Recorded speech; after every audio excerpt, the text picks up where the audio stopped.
Jadi kalau Anda mendapat sanjungan dari syekh kamu, itu artinya jalan pintas yang paling dekat.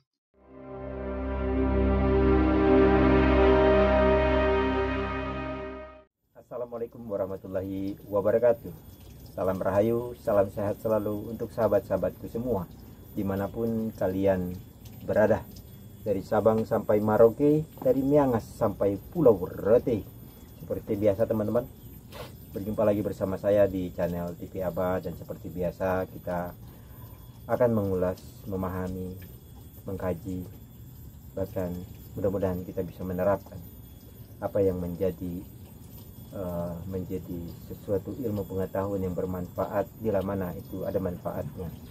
Maka marilah sama-sama kita belajar, sama-sama saling belajar mengkaji, belajar menghayati, belajar saling mengingatkan di antara satu dengan yang lain.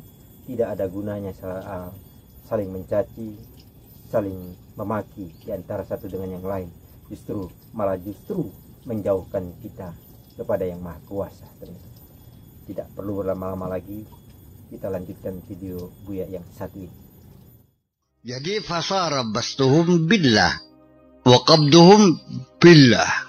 Jadi ya senangnya ya billah, susahnya ya billah.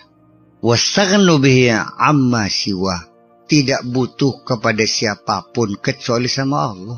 Ngalem-ngalem mah, moyok-moyok kak, nggak ada urusan. Aku tidak butuh kamu kok. I don't care.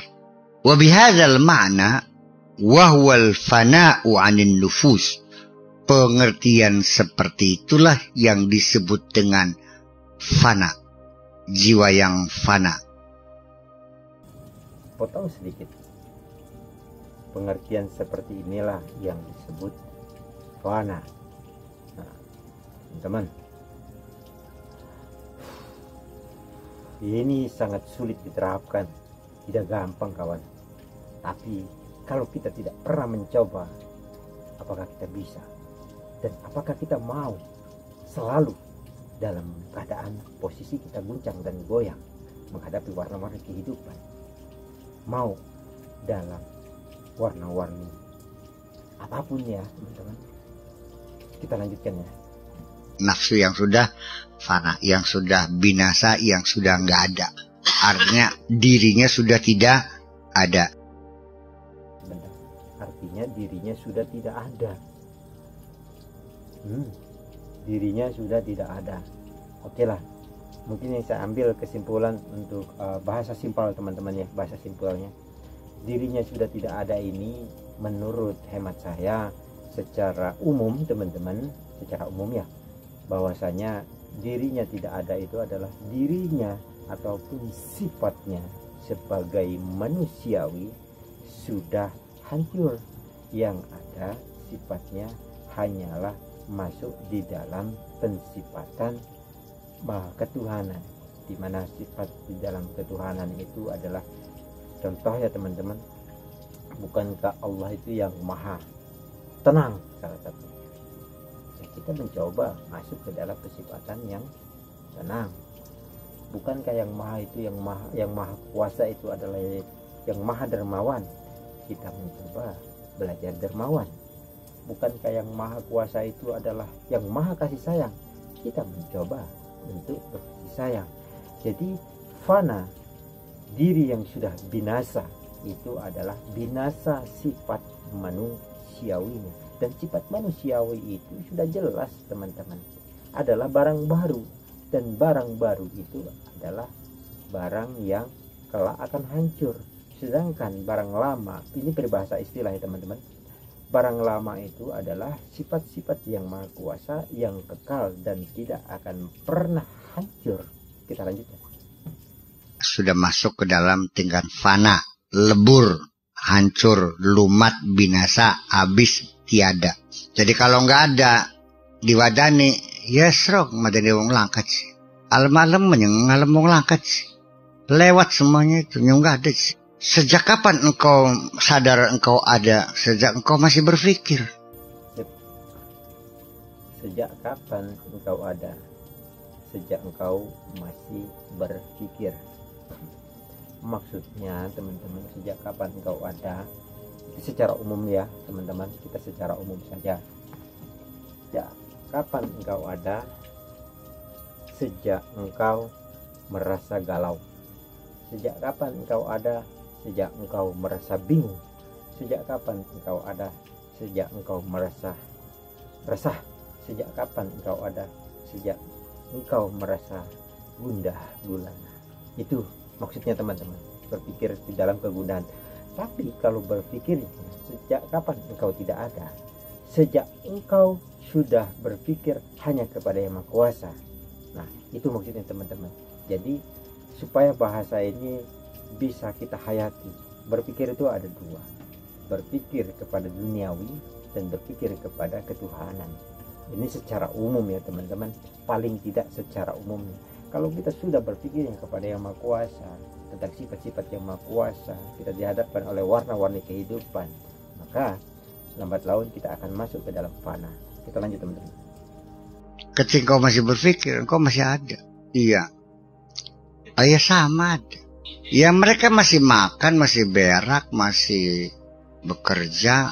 Tetapi orang yang sudah fana tuh nanam padi, dimakan tikus, babat lagi, tanam lagi, nang wereng, babat maning, tandur maning, kelelek banjiran, babat maning, tandur maning, kentokan banyu garing lagi, babat maning, tandur maning, sampai tinggal celana kolor.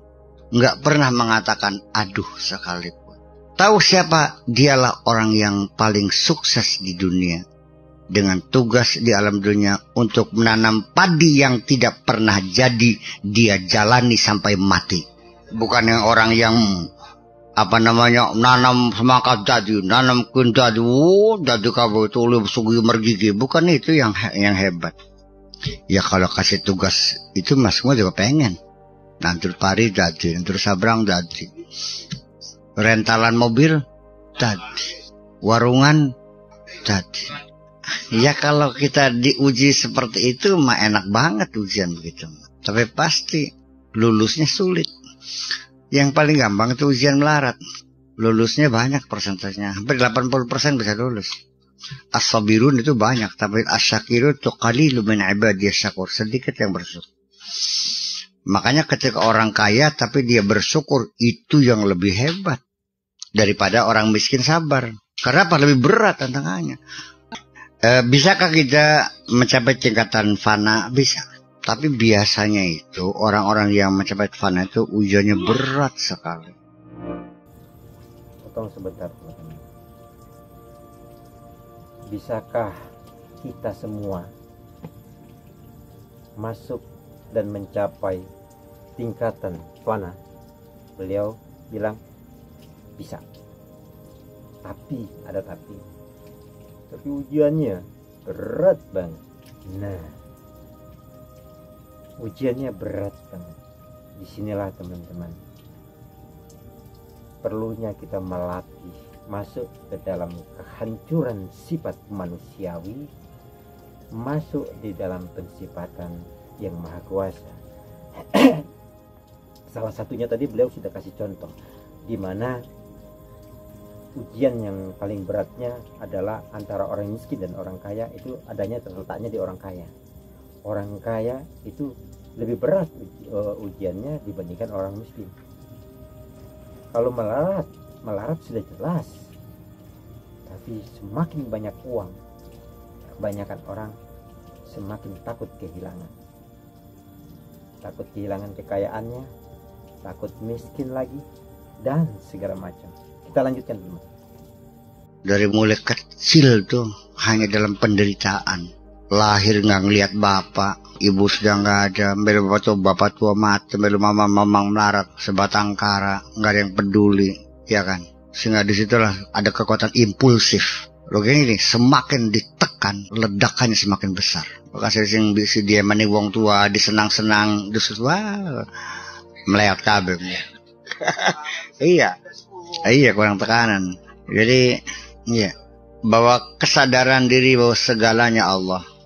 Sahha mad'uhum li anfusihim tahaddusan bima an'ama Allah alaihim.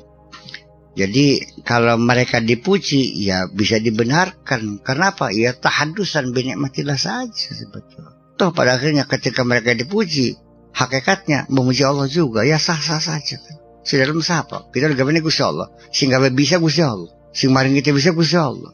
Si yang memfasilitasi Allah juga. Saya bisanya berbuat hebat kan karena difasilitasi. Maksudnya Allah. Duitnya Allah. Tangannya pun Allah. Ya selesai. Ya, jadi siapa yang puji aja lah. Kita mengatakan kuli kan gitu. Kita mengatakan kuli, hanya melaksanakan tugas kok. Sekarang jujur, ketika kita berbuat baik, menolong orang, masih gak ada harapan Anda dipuji. Itu kan jadi persoalan di sini. Mampukah Anda mengajak orang ketika Anda berbuat baik, mengajak orang, ini adalah kebaikan Allah, mari kita bersyukur kepada Allah. Anda salah alamat kalau memuji diriku. Bisa nggak begitu kira-kira? Ya makanya siapa mereka orang-orang yang sudah mencapai tingkat fana, ke Syekh Abdul Qadir Al-Jailani radhiyallahu anhu, wasyadzuli, wal marsi, wasyekh Zarruq, wasbahihim, dan lain-lainnya radhiyallahu anhum, wa dzalika masyhurun anhum nazman wa nasran. Udah masyhur, sudah banyak orang menceritakan dalam bentuk tulisan, apakah prosa maupun puisi. Min ajli zalika aydan aqarru min madhihim. Oleh karena itulah juga mereka menetapkan pujian mereka, wa azharu al-inbisata 'inda madhihim. Dan juga mereka menunjukkan, menampilkan kegembiraan ketika mereka dipuji. Ya tertawa dan senyum, oh terima kasih Anda menghargai saya, kan gitu. Itu tapi bukan karena dia dipuji, karena dia merasa senang Allah sedang dipuji oleh manusia. Karena pada akhirnya mereka memuji Allah, bukan memuji diriku. Aku ini hanyalah bayang-bayang. Aku ini hanyalah bayang-bayang. Bahasanya teman-teman. Aku ini hanyalah bayang-bayang. Jadi pada saat ada seseorang sedang memuji diri kita, teman, ya mereka juga senang. Seorang sufi seandainya pada saat dia dipuji, ya mereka juga biasa tertawa. Cuman pujian itu dikembalikan kepada Yang Maha Kuasa, karena yang mereka puji, sufi yang mereka puji itu ya sesungguhnya sudah tidak ada sifat manusiawinya sudah. Jadi pada saat seseorang itu sedang memuji seorang sufi, ya sufi itu sudah menyadari sesungguhnya yang kau puji itu adalah Allah. Dan sesungguhnya seorang sufi itu pun melihatnya hanya Allah. Allah sedang memujinya. Nah, karena di dalam pandangan seorang sufi, di dalam pemikiran seorang sufi, di dalam penglihatan seorang sufi, seluruh panca inderanya seorang sufi ya tertuju hanya kepada satu titik, yaitu kepada Yang Maha Kuasa, teman-teman. Jadi sebenarnya kalau sudah mencapai titik fana itu ya mau dipuji, mau dicaci, mau dihina, ya sama saja, semua rata, dipukul rata. Jadi puji ya ketawa, ya dicaci ya mereka introspeksi. Karena kenapa? Mungkin ada yang salah pada saat dicaci sama seorang sufi pasti introspeksi diri. Allah sedang menegurku, bahasanya. Kita lanjut teman-teman. Adanya kan keberanian yang nisbi. Jadi yang disanjung mana? Jadi kita ini adanya yang nggak ada. Adanya karena ada yang wajibul ada. Kalau kita kan minal mumkinat. Allah kan wajibul wujud. Allah kan wajib wujud. Itu. Wa min ajli dzalika aydan aqarru fi madahim wa dharu al-inbisata 'inda madahim wa lil muallif rahimahullah taala qasaid fi madhi syaikhihi Abil Abbas.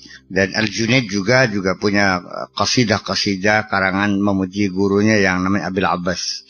Wa kana yaqulu lahu ayyadakallah bi ruhil qudsi. Ayyadakallah bi ruhil qudsi. Saking alam gurunya, ayyadakallah bi ruhil qudsi. Semoga Allah mendukung Anda dengan Roh Kudus. Hikayatan ala qissati Isa alaihissalam, wa ayyadnahu bi ruhil qudsi. Dan kami dukung dia dengan Roh Kudus. Kama kana yaqulu alaihi salatu wassalam la Hasan bin Thabit. Seperti Rasulullah juga memuji kepada Hasan bin Thabit radhiyallahu anhu hina yamdahu alaihi salatu wassalam, ketika dia dipuji oleh Rasulullah, ayyadakallah bi ruhil qudsi. Semoga Allah mendukung, semoga Anda didukung dengan Roh Kudus. Wa madhu syuyukh min a'zamil qurbati wa aqrabul wasail ila al-wusul. Pujian para masyayikh ujian para guru, ujian para mursyid, min a'zabil qurubat, merupakan pendekatan yang paling besar, wa aqrabul wasail, dan cara yang paling terdekat ilal wusul, menuju penyampaian. Idhum babullahil azam, karena mereka adalah menjadi pintu terbesarnya Allah. Ana madinatul ilmi wa aliyun abwabuha. Jadi kalau Anda mendapat sanjungan dari syekh kamu, itu artinya jalan pintas yang paling dekat. Anda mendapat pengakuan dari Allah. Karena seorang syekh tidak mungkin akan memuji orang sembarangan. Seperti biasa teman-teman, videonya singkat, tepat, dan padat. Di situ kita bisa banyak mengambil kesimpulan bahwasanya tidak ada kata lain kecuali untuk bisa tetap posisi dalam keadaan kematangan di dalam pengetahuan tentang ketuhanan, kita masuk ke dalam fana itu sendiri. Sangat sulit diterapkan, tapi gampang diucapkan. Tapi kalau kita tidak berjuang dari sekarang, mau sampai kapan? Berjuang saja dulu, katoh karena ini kembali kepada Yang Maha Kuasa. Selebihnya biarkan Tuhan nanti yang akan membimbing kita teman-teman. Akhirul kalam, bila mana ada ucapan dan perbuatan, saya mohon maaf yang sebesar-besarnya. Saya ucapkan terima kasih buat sahabat-sahabat semua yang mampir di sini, dan sampai ketemu di video-video selanjutnya. Assalamualaikum warahmatullahi wabarakatuh.